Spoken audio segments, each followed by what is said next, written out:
too well. Okay. Well, thanks a lot for being here today. I'm going to be talking about something quite a bit different than what I normally do.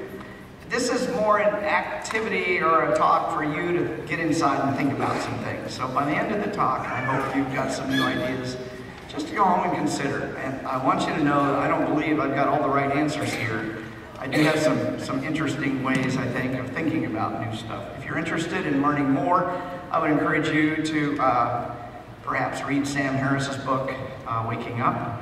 You might look at Richard Dawkins' book, The Selfish Gene, or my book, The God Virus. Or you might look at some of the more secular psychotherapy, Buddhist kinds of literature as well. So, to begin with, in Buddhism, there's a saying, when you meet the Buddha on the road, kill the Buddha. I want you to keep that in mind today while we talk. So, as you came in, you were given a list, or you were given half a slip of paper with places for you to fill things out. I would like you to take a minute and look at that. If you didn't do it, fine, but just kind of do the exercise in your mind. If you didn't get one of those papers, look over somebody's shoulder real quick. It's very simple. The list is I am. I am a mother. I'm a Democrat. I am a father. I'm a child. Whatever. Make a quick list in your head. How many I ams can you come up with? Okay, how many of you got five or more I ams? Oh, come on. How many got 10 or more I ams? Okay, good. I'm sure we could all come up with it when we had a little time to think about it. So, here's my question to you. Who is the I? Which one of these is you? Of those 5 or those 10 that you came up with, which one is the real you? Think about that for a minute. Now I want you to do an internal exercise, and for this it's best to close your eyes. So I want you to close your eyes and look inside your mind. I want you to take a minute to explore your mind. I want you to kind of feel around inside your head. I want you to listen. Look. Inside your mind, feel around, look, listen. Now, if you turned around inside your mind, what would you see? Is there anything there? Okay, you can open your eyes. Now, as you looked around, and you listened and you felt, answer this question. Who was doing the looking? Who was doing the feeling? Who was doing the listening? Who is it that was exploring your mind just now? Is that the self? Where does the self reside? Does it reside somewhere right behind your eyes when your eyes are closed? Where is the self? Think about that. Who was telling the self what to do just now? My voice was coming out to you. Was it me that was yourself at that moment? Who was telling yourself to do those things? When you talk to yourself, who's doing the talking? Who is that talking in there? When you make a decision, who is it that's making the decision? Which one of those I ams that you listed earlier is making the decision? Is there a little man or a little woman in your head guiding you, telling you what to do, helping you make decisions? If so, does that little man or that little woman in your head have another little man or another little woman in their head telling them what to do? Do you see where we're going here? It's really difficult to find out where the self is. So this exercise is a great way to show that the self is a convenient illusion. We really can't nail down what the self is. It's kind of like grabbing Jell-O. Just as you think you have it, it slips through your hands or melts away. So the illusion of the self is a convenient myth that allows us to negotiate our existence with other people. I am a psychologist. Being I am a psychologist allows me to negotiate with people in a way different than if I am an accountant. You can see the clear difference here, the way I can negotiate with my environment. I'm a parent. I'm a parent. That allows me to negotiate, interact with other parents in a way that I might not if I was a non-parent. But you and I can agree, none of those defines me, and we're pretty clear about that. None of those I ams, I'm a parent, I'm a psychologist, defines me. But my observation is we often confuse identities with the self. We confuse identities with the self. And it helps us maintain an illusion. I've got some questions here. How many of you chose to be an American? How many of you, one person. How many of you chose to be male or female? How many of you chose to be Christian or Muslim or Catholic earlier in your life? How many of you chose one? How many of you were Muslim, Christian, or Catholic, or Jew? Now, how many of you chose to be that? Just a handful. See, in every one of those questions, almost no one raised their hands. Not more than 2 or 3 people in any one of those questions. So, this is kind of evidence for something interesting. We don't choose our identities as much as they choose us. This is really important. As long as you believe you are doing the choosing, you will be oblivious to the control that identity has over you. And you will mistake the identity for the self. Now, this is a little convoluted, but keep in mind, if you're not doing the choosing, if you think you're doing the choosing, you're oblivious to the influence of that. The illusion then, for example, the illusion that you chose to be a Christian hides the influence it has over you. The illusion that you chose to be Muslim or Jew or Mormon, if you think you chose it when you really didn't, then you're oblivious to the influence it has. That's why it can be so dangerous. The illusion that you chose your nationality also hides the influence that your nationality has over you. So, identities are a form of meme. How many of you have heard of memes before? Okay, great. So I'm speaking to people who mostly know what I'm talking about. So, memes are snippets of culture that get in your head, much like a strand of virus gets into your body. You can read Dawkins or my book, The God Virus, for more information on that. But memes want to replicate, and they want to replicate in your brain. And our brains are great hosts for these snippets of culture to get in and replicate and get to the next brain. Just like our guts host a whole variety of bacteria and viruses, our brains are host to many, many memes. And there's quite a similarity between these two. So memes are small units of culture, ideas, if you will, and something like they're kind of like a single gene, the gene for, say, blue eyes. But genes can work together. Genes can work together to create entire organisms. A whole bunch of genes come together to create bacteria or create a parasite or to create a human like you. You are a bunch of genes cooperating. Like genes, memes can also work together. As when a group of genes comes together, we call that a memeplex, or a group of memes working cooperatively. Here's an example. The Virgin Mary is a meme. Catholicism is a memeplex.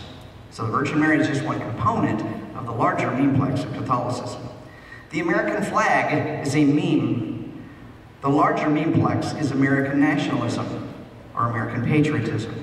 So you can see how this nests inside. It's an entire group of memes working together to create something. Now let's get back to identity. Identity is just another memeplex. I am male or I am female, for example. You may have been born with an XX or an XY chromosome, but did you choose to be male or female, or transgender even? What is a female? Female identity in America is very different than female identity in Saudi Arabia. Neither the American nor the Saudi woman chose their culture's identity. The culture imposed that identity upon them. So sexual identity is far more than simple biology. And that's a great way to understand it. Just how is the difference in femininity or how we view female culturally can be radically different from one culture to another. So that shows us that the notion of female is a memeplex that infects our minds very early in life, and we're not even aware of it. We're not aware that that was imposed, that was infected into our brain. It's not the genetics that gives you your sexual identity, it's your culture that gives you your sexual identity. Here's another example to illustrate it a little bit better. If you were a man and you fathered a child unknowingly, you did not know you fathered a child, you could live your entire lifetime without taking on the identity of father. Biologically, yeah, you're a father, but the father identity never infected your mind. So those of you who think, well, I'm just a father, no, it's a memeplex that takes over because every culture has notions about what a father should and shouldn't be. So today I want you to think about all the identities that inhabit you. That's why I had you make that list out. And reflect on how they control and how they influence you. Each I, as in I am, brings with it some restrictions as well as definitions. It may be necessary to have some I's as we negotiate the world, but my suggestion is that freedom comes from recognizing that identities are not the self. They're just tools that you use to negotiate in the world. So the degree that you take on an identity as your reality, you limit your ability to experience the world. Do you think a Catholic experiences the world the same way as a Protestant? Do you think an American patriot experiences the world the same way a Russian patriot does? How does the patriotic memeplex, for example, filter or color your experience of other countries, of other races, of other nationalities, of other cultures? Could that memeplex color the way you see the world? So when an identity captures you, it takes control and filters your perception of the world. Now, let me reveal to you a deep, dark secret I've never told anyone else. I am an A-unicornist. How many of you are A-unicornists? We're the best kept secret on the planet, all right. So an A-unicornist, it's a ludicrous identity that has no power over me at all. And we have fun with it. However, think about this. The identity, I am an atheist, is just as simple a statement. But atheist often gets attached to other memes. It's hard to attach anything to an A-unicornist. It's not hard to attach to atheist. Remember, the Virgin Mary is a meme attached to the memeplex, Catholicism. Other things can attach in ways that we don't even realize is happening. For example, separation of church and state. That attaches really easily to the term atheist, to the I am an atheist. Or feminist attaches easily to atheist. Or anti-theist, or humanist. All those attach well to atheists. It's almost like they're made to work together, and they oftentimes do. Now, some identities have a tendency to universalize. By that I mean, they begin by looking like a healthy choice for you, but soon morph into a healthy choice for everybody else on the planet. At this point, an identity can drive a lot of behavior. And you've all seen it. When somebody takes on an identity and it consumes them, they do things like start proselytizing for their new religion. Or they start telling you what you can and you can't eat, or what you should and you shouldn't eat, and whether you can dance or should dance or not. Guys back there, good you're not a Baptist, probably.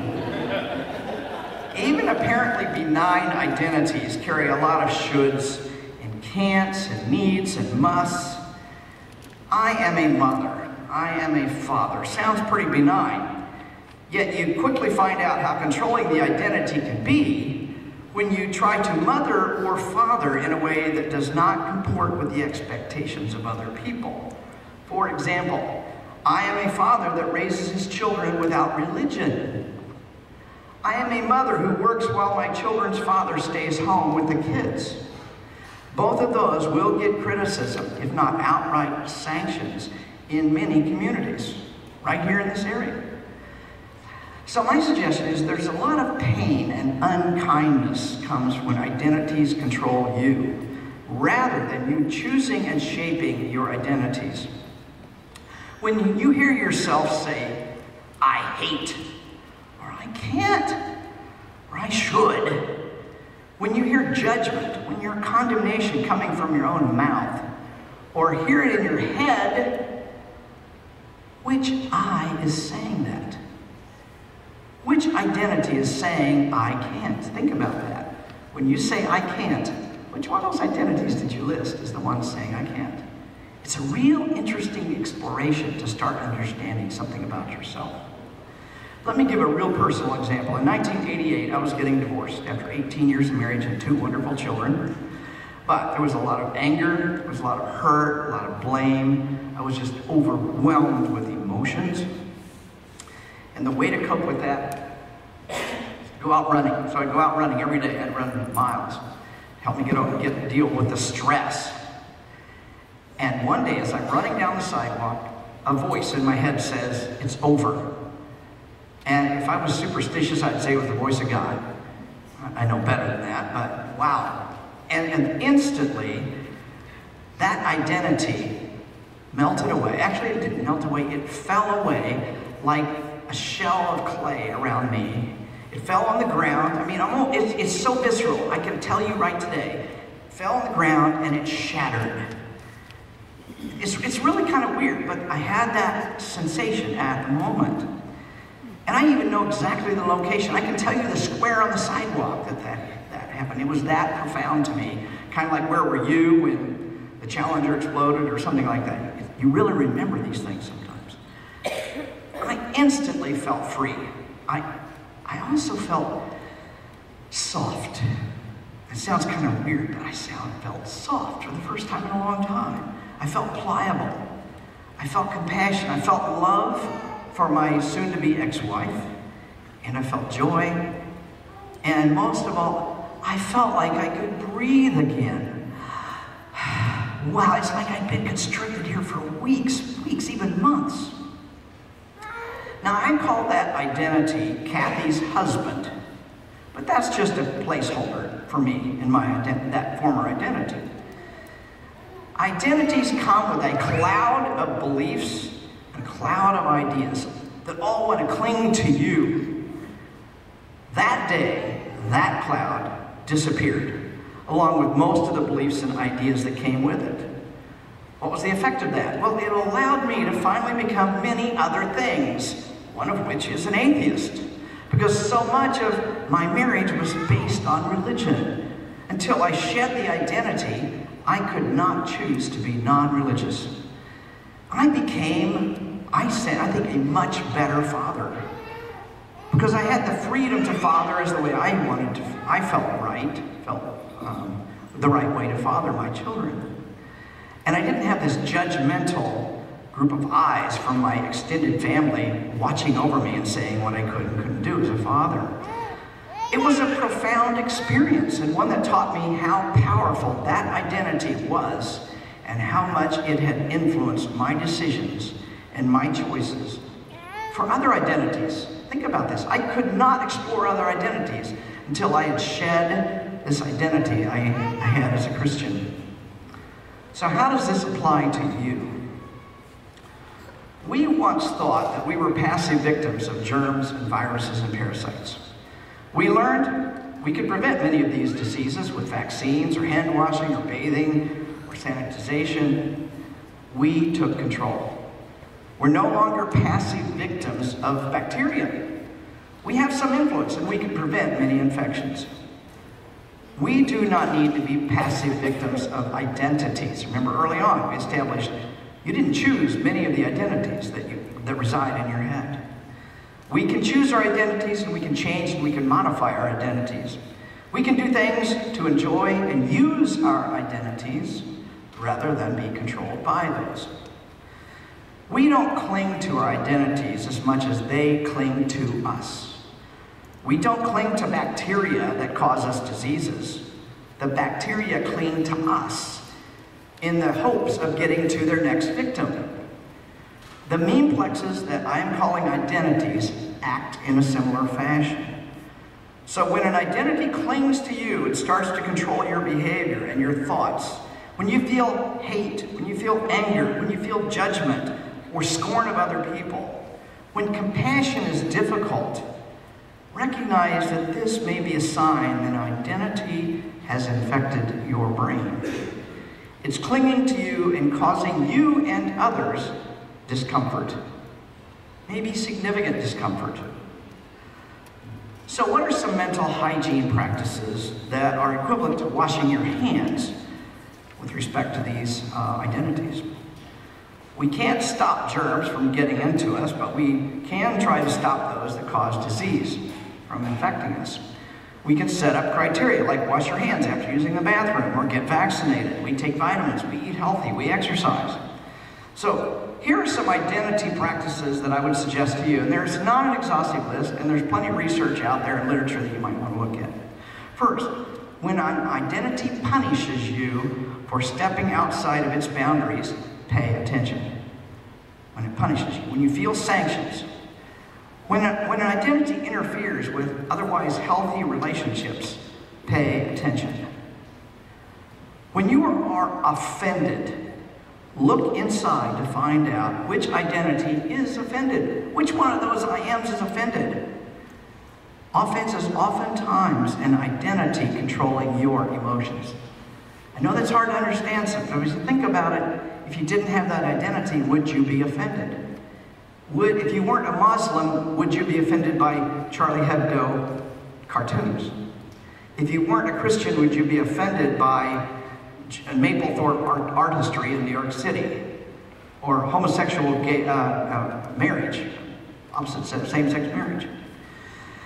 So, when you feel strong emotions towards your religious relatives, when you feel anger at someone for their political ideas, when you want to post something on Facebook or Twitter to get back at someone who hurt you, ask yourself, which identity is hurt? Which identity is angry? Which identity wants to strike back at another human being? Then ask this very important question. Am I being used by that identity? Do you have other identities that might act or think differently? Think about that. You may have one identity that's really offended, but another identity might be compassionate. The contrast is kind of interesting. I'm not saying you can't have strong emotions or strong beliefs or strong ideas. Don't hear me saying that. But remember, identities are tools for us to use. We are not the tools for identities to use us. It's very, very difficult sometimes to see when identities are using us. Identities bring with them many shoulds, many musts, many can'ts. If you hear a should, or probably are operating within an identity, if you hear a should, you hear yourself, you should or I should, you are probably operating within an identity, and not a good one probably. If you hear yourself saying, I can't, find out which identity is saying that. Do you have another identity that can? Do you want to choose an identity that can, or do you want to stick with the identity that can't? The emotions we feel in this whole process are frequently a direct result of identities controlling us and filtering our experience. Think about the Catholic, how they look at the world, what they're offended by. That's the identity filtering. How about an atheist who gets really pissed off about certain things? Are there other pieces of the identity getting in there? If you were once a Christian, think of some of the shoulds you once had. What happened to those shoulds when you shed your Christian identity? How many of you shed your Christian identity? Now looking at that, how many of you lost a bunch of shoulds when you got rid of that Christian identity? A lot of you lost a bunch of shoulds. So you've already shed some identities. that infected you oftentimes from childhood. Freedom is becoming free to move through and with identities without letting any one of them capture you. In some ways, we do this very naturally as we move through life. I'm a teenager. I'm a college student. I'm a newlywed. I'm a new parent. I'm a parent of teenagers. I'm a parent of college students. I'm a grandparent. All those were identities that had strong influence over us at one point in time and may not have any influence over you right now. So we can take on identities and discard them quite a bit throughout our lives. Each one of these identities has the force to define us, but only for a period of time. To achieve freedom of movement and flexibility in the world, we need to let our identities float and jostle and argue with one another, but be aware when they want to anchor us down. Once an identity tries to universalize, to make everyone agree with us, to become like us, it anchors us down. It is no longer a tool. We don't know what the self is. I already illustrated that right at the very beginning. I don't know what my self is. The challenge is to float among the many identities that I claim without letting any one of them anchor me or define me. It allows me to choose rather than to be chosen. It gives it ease, a comfort, an ability to breathe, to explore, to make more rational decisions in a complex world. Here's a sign. If you feel tension, take a look at the identities that may be creating it. I'm not saying that's the only reason for tension, but I see it a lot. As a psychologist, people take on identities, and those identities take them and control them, and they can't see the stress.